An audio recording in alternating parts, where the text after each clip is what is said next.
Hey everybody, my name is Suede, and today we're going to be talking about your conquests.ini file. So this is part of the game files that comes with Civ 3. The path to the Civ 3 game folder is found here.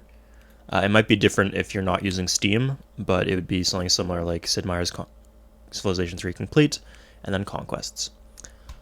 So, in this folder, you got a bunch of useful stuff, like the map editor, but the one we're talking about today is the configuration settings.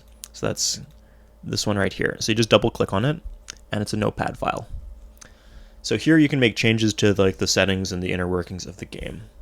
So one thing here is the keep res option. That allows you to keep your regular screen resolution when you open up Conquests. So by default, I think it's set to either 0 or the line doesn't even exist at all. So if it's set to 0, you just change it to equal 1. If there's no line, then you just add it in. Keep res equals 1. So if you're having resolution problems, definitely try that out. The second thing I'd recommend people do is change your max autosaves. After 5 autosaves, by default, the game will just delete your old autosaves. So this is how the default works. It's max autosaves equal 5. You want to change that to a big number, like 20 or 90 in my case. And that will have those autosaves kicking around for a longer time.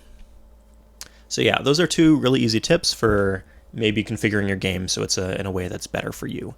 But I have one secret hidden pro tip for people who are curious. So this is the governor option. This is like your default governor stuff, and normally it's set to this. But I have my settings set to 1, and this is the emphasize production in new cities option for the governor. And now what you might be thinking is, Suede, you're a big boy. Why do you need the governor telling you what to do? And I'll tell you exactly why I want the governor telling me what to do. So here is a game. This is the QC mod for those who aren't familiar. So between turns, tiles your citizens are working produce food and they produce shields. They do that in that specific order.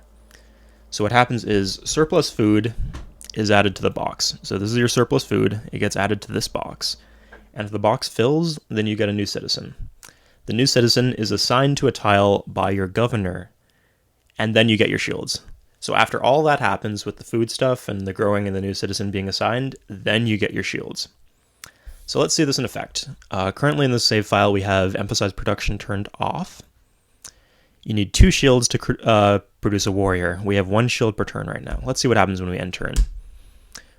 The new citizen gets assigned to the floodplain tile. There's no shields in the floodplain tile, so we don't get the warrior. Let's try that again with emphasize production turned on.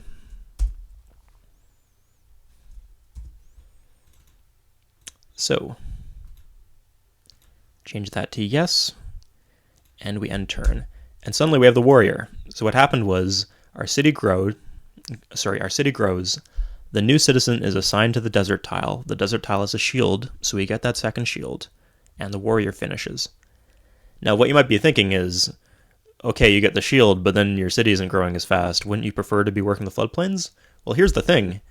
We get the warrior, and then we can just move this over here, and then our city is growing as fast as it would have if we had emphasized production turned off. So that means is we get to have our cake and eat it too. We get the best of both worlds. We get the extra shield from the desert tile, and then we get the extra growth from the floodplains tile. So one key caveat here is for this to be good, you have to micro your citizens. If I just left the citizen on the desert tile, sure, I'd get the extra shield, but then my city would not be growing as fast. So if you don't really know how to micromanage your citizens, I wouldn't recommend turning the emphasized production changing your governor so it emphasizes production. But if you do micro your citizens, then this is a really good way to increase the maximum shields that you can have, the most blood you can squeeze from the stone. So yeah, that's just one option that you guys might like, and I hope you guys enjoyed this video. I'll see you guys next time.